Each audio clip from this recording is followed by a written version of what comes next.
Hello students, ये आपका part 1 video इस चैप्टर का। पार्ट 1 वीडियो में आज हम लोग चैप्टर शुरू करने वाले हैं बहुलक यानी कि मोड। चलिए जान लेते हैं सबसे पहले कि बहुलक होता क्या है। तो हम लोग इसे ऐसे परिभाषित कर सकते हैं कि किसी बंटन का किसी बंटन का बहुलक किसी बंटन का बहुलक किसी बंटन का बहुलक चर का वह मान होता है, चर का वह मान होता है जो सबसे अधिक बार आता है, जो सबसे अधिक बार आता है, जो सबसे अधिक बार आता है। यानी कि जो बंटन दिया गया हो उसमें से वह चर मान बहुलक होगा जो सबसे अधिक बार उस बंटन में मौजूद होगा। या हम लोग ऐसे भी कह सकते हैं कि किसी बंटन का बहुलक किसी बंटन का बहुलक सर्वाधिक बारंबारता वाला चर मान होता है, सर्वाधिक बारंबारता वाला चर मान होता है। चलिए तो सबसे पहले हम एक काम करते हैं, पहले हम एक अवर्गीकृत बारंबारता वितरण के लिए देखते हैं। तो अवर्गीकृत, तो जैसा कि ये एक एग्जांपल देख रहे हैं, यहाँ जूतों की माप और उनकी बारंबारता यहाँ पे दी गई है। 2 नंबर जूता जो है वो 3 है, उसकी संख्या है ना। 3 नंबर वाला जूता जो है वह कितना है आपका 9 है, उसकी संख्या है ना। यानी 3 नंबर वाले 9 जूते हैं कुल। ऐसे ही उनकी बारंबारता दर्शाई गई है, जूतों के माप और उनकी बारंबारताओं को दर्शाया गया। तो ये आप किस रूप में देख रहे हैं? तो ये अवर्गीकृत बारंबारता बंटन के रूप में है, ठीक है। तो इसकी अगर मुझे बहुलक ज्ञात करना होगा तो हम लोग को पता होना चाहिए कि बहुलक को सरलतम रूप में m देकर और बेस में o दिया जाता है। इसको भी मोड आप पढ़ सकते हैं, ठीक है। संकेत में इस तरह से सूचित किया जाता है। चलिए, और यह किसके बराबर होगा? तो यहाँ देखेंगे कि इसमें जो चर मान दिए हुए किसकी बारंबारता सबसे अधिक है। तो देख रहे हैं कि 6 नंबर वाले जो जूते हैं ना उसकी संख्या 18 है, सबसे अधिक किसी की है, तो यहाँ बहुलक आपका 6 हो जाएगा। तो वही परिभाषा में मैंने बताया, किसी बंटन का बहुलक सर्वाधिक बारंबारता वाला चर मान होता है। या यहाँ पे भी देखिए, किसी बंटन का बहुलक चर का वह मान होता है जो सबसे अधिक बार आता है। तो देखिए 6 सबसे अधिक बार यानी 18 बार आया है, इसलिए इसका बहुलक क्या हो जाएगा 6 हो जाएगा। इस बारंबारता बंटन का बहुलक क्या हो जाएगा 6 हो जाएगा। अगर मान लीजिए कोई पंक्ति के रूप में दिया हो, अवर्गीकृत बारंबारता बंटन के रूप में ना दिया हो, जैसे यानी कि 2 2 3 2 5 2 1 ये दिया, तो इसका बहुलक क्या होगा? तो इसमें देखेंगे इसका बहुलक क्या होगा। तो इसका बहुलक इसमें देखना होगा 2। देखिए 2 आपका 4 बार है, 2 की बारंबारता सर्वाधिक है, इसलिए 2 इसका बहुलक हो जाएगा। समझ गए ना।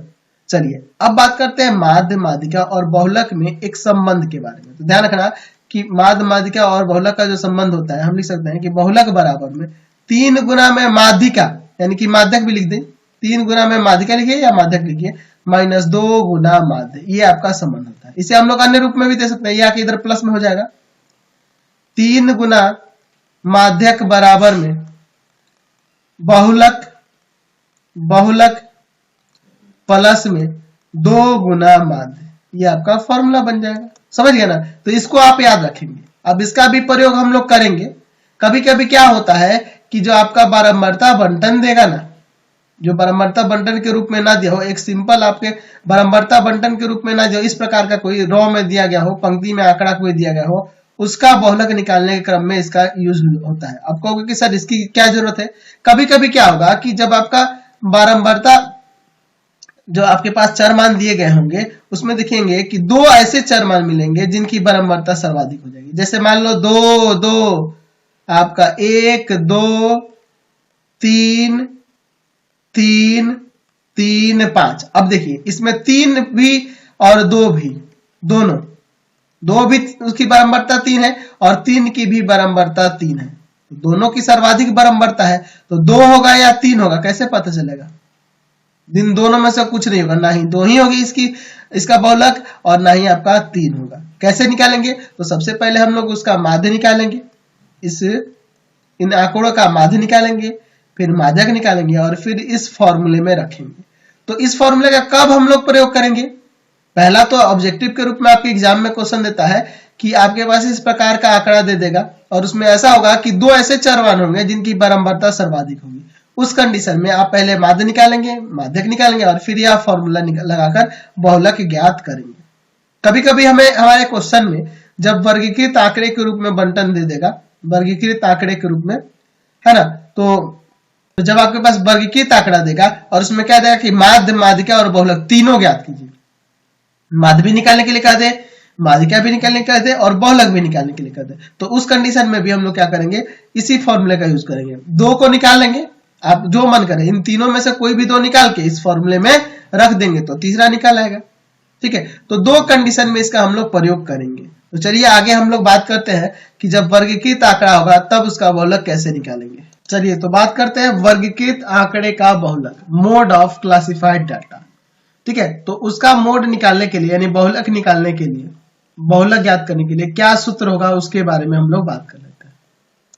उस कंडीशन में फॉर्मूला हो जाएगा L प्लस में F1 माइनस F0 बटा में 2F1 minus F0 minus F2 और इनटू में H, ये आपका सूत्र हो जाएगा। अब ये F0, F1, F2 और HL ये सब है क्या? चलिए तो इन सबको मैं बता देता हूं, यहां पर लिख देता हूं।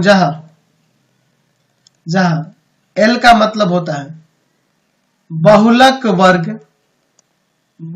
वर्ग की निम्न सीमा, बहुलक वर्ग की निम्न सीमा। F1 क्या होता है? बहुलक वर्ग की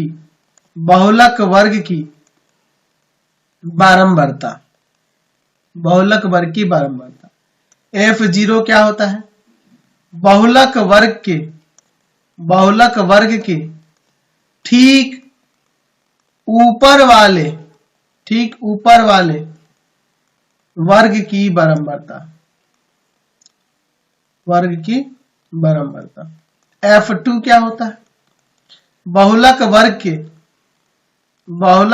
के ठीक नीचे वाले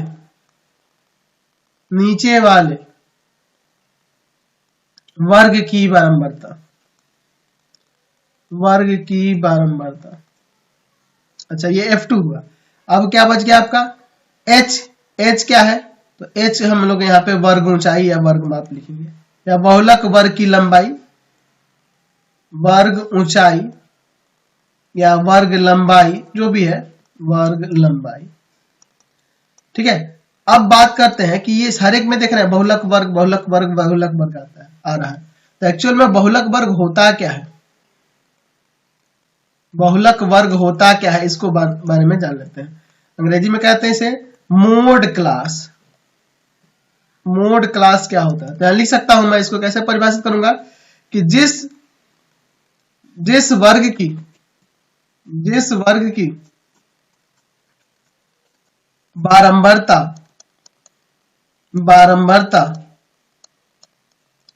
सर्वाधिक होती है यानी सबसे अधिक होती है, सर्वाधिक होती है, उसे बहुलक वर्ग कहते हैं।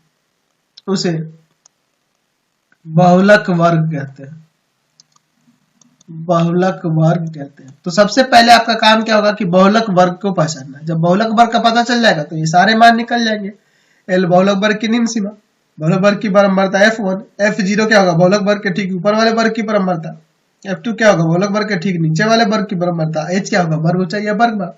लेकिन आपके भारतीय भवन बुक में सूत्र में थोड़ा सा चेंज कर दिया। उसमें क्या किया है, इस सूत्र के जगह पे बहुलक बराबर यानी मोड बराबर में क्या लिखा है? L plus F0 minus F minus 1 बटा में 2F0 minus F minus 1 minus F1 और इनटू में I। ठीक है, ये थोड़ा सा परिवर्तन ला दिया है। एक्चुअल में यहां पर आपके बुक में भारतीय भवन बुक में L क्या है? बहुलक वर्ग की निम्न सीमा, जैसे इसमें मैंने दर्शाया है। F0 जो है ना, F0 वह है आपका बहुलक वर्ग की बारंबारता। देखिए हमने लिया है F0, F1, F2 और आपके भारतीय भवन बुक में नाम ले लिया गया है F-1, F0 और F1। ठीक है, यानी कि हम लोग बस इसी सूत्र में देख लो, F0 के जगह पर F-1 आ जाएगा, F1 की जगह पर F0 आ जाएगा और F2 की जगह पर F1 आ जाएगा। तो इसीलिए सूत्र में चेंज आ गया, L plus F0 minus F-1 बटा में 2F0 माइनस F-1 और फिर माइनस का F1। समझ गया ना, यहाँ पे यही थोड़ा सा चेंज कर दिया, लेकिन ये थोड़ा सुटेबल नहीं लगता है इसलिए मैंने यह बताया। ये आपके एनसीईआरटी में इसी तरह से यूज किया गया है। और इसमें h था वर्ग ऊंचाई और इसमें I यूज कर दिया है वर्ग ऊंचाई या वर्ग लंबाई को। समझ गए? तो यही थोड़ा सा फर्क ला दिया है, तो इससे कोई घबराने की बात नहीं है, कोई दिक्कत नहीं होने वाली है हम लोग को एक्सरसाइज में। हम लोग यही यूज करके बनाएंगे तो कोई गलती नहीं। एनसीईआरटी बुक का है, फॉर्मूला इसी तरह से दिया गया है। और इसमें ध्यान रखना होगा कि जो आपका वर्ग अंतराल दिए गए होंगे ना, जो वर्ग दिए गए होंगे, वर्ग अतिव्यापी होने चाहिए, ओवरलैपिंग फॉर्म में होने चाहिए। अगर ओवरलैपिंग नहीं हो तो ओवरलैपिंग में बनाना होगा। ओवरलैपिंग बनाने के लिए हम लोग 9 से ही पढ़ते आ रहे हैं कि जो आपकी रिक्ति होती है ना, उसी रिक्ति में 2 से भाग करके निम्न सीमा में घटाते हैं और उच्च सीमा में जोड़ते हैं, तो हमारा वर्ग अंतराल जो होता है अतिव्यापी में यानी ओवरलैपिंग फॉर्म में बदल जाता है। तो पहले हमें वर्ग अंतराल को ओवरलैपिंग करना होगा, तभी जाके आप क्वेश्चन का, जो आपके पास क्वेश्चन दिया गया होगा उसका बहुलक ज्ञात कर पाएंगे। तो ओवरलैपिंग होना चाहिए। अगर ओवरलैपिंग नहीं होगा तो हमें पहले उसे ओवरलैपिंग यानी कि अतिव्यापी विधि में बदलना होगा। समझ गया ना? अतिव्यापी को अपवर्जी भी कहा जाता है, अपवर्जी विधि यानी ओवरलैपिंग फॉर्म अपवर्जी भी कहा जाता है। ठीक है, चलिए तो अब इस पर एक क्वेश्चन देख लेते हैं ताकि एक्सरसाइज में हमें कोई प्रॉब्लम नहीं हो क्वेश्चंस को बनाने में। चलो तो मैं यहाँ पर ले लेता हूं एक क्वेश्चन। हमारे पास प्राप्तांक दिए गए हैं यानी वर्ग अंतराल दिए गए हैं और उनकी बारंबारताएं दी गई है। ठीक है, मैं यहाँ पे दर्शा देता हूँ चार्ट बनाकर।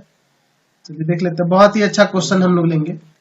यहाँ पे मैं लिख देता हूं वर्ग अंतराल, वर्ग अंतराल और यहाँ पे उसकी बारंबारता है। वर्ग अंतराल लेते हैं 0 से 10, छोटा सा क्वेश्चन लेते हैं, 10 से 20, 20 से 30, 30 से 40 और 40 से 50।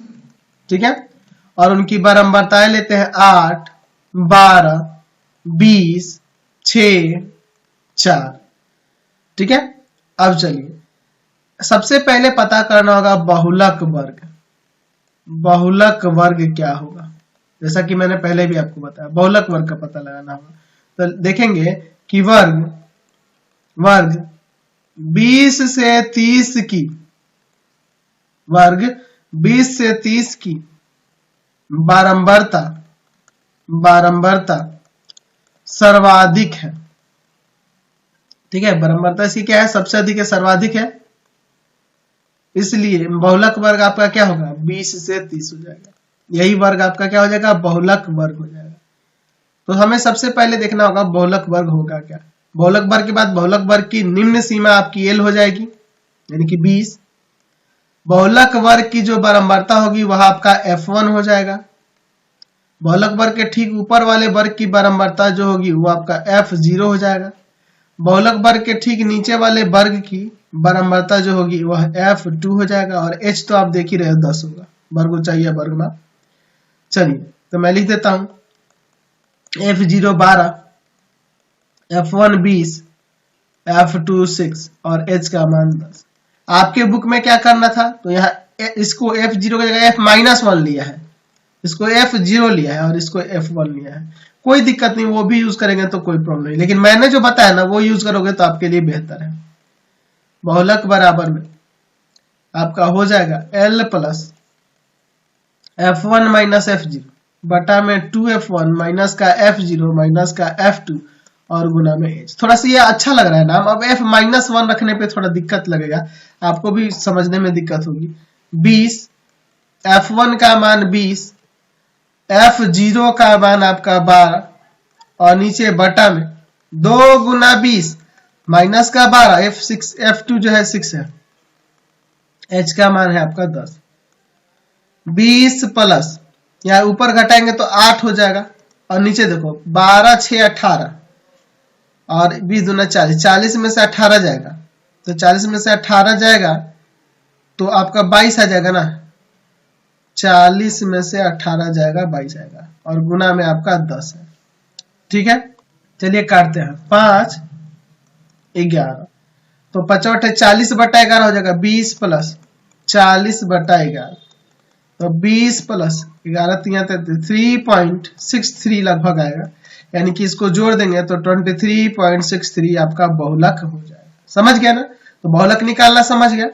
तो इस वीडियो में इतना ही रहने देते हैं हम लोग, नेक्स्ट वीडियो में एक्सरसाइज के क्वेश्चन को देखेंगे। तो आपको हमारे 3 चैनलों को सब्सक्राइब करना होगा। पहला है pathfinder classes Chhapra, pathfinder classes Chhapra. दूसरा है आपका भारती भवन रविकांत सर, भारती भवन रविकांत सर, रविकांत सर। और तीसरा चैनल है रविकांत सर के नाम से, रविकांत सर के नाम से। तीनों चैनल को सब्सक्राइब करेंगे और इससे रिलेटेड वीडियो के लिए सीधे डिस्क्रिप्शन में जाएंगे और इससे संबंधित नोट्स के लिए गूगल पे जाकर सर्च करेंगे www.ravikantsir.in, ravikantsir.in, और यहाँ जाकर आप सभी क्लासेस के नोट्स को, उनके पीडीएफ को, ऑब्जेक्टिव क्वेश्चन आंसर को, उनके सॉल्यूशन को, सबको डाउनलोड कर सकते हैं और पढ़ भी सकते हैं।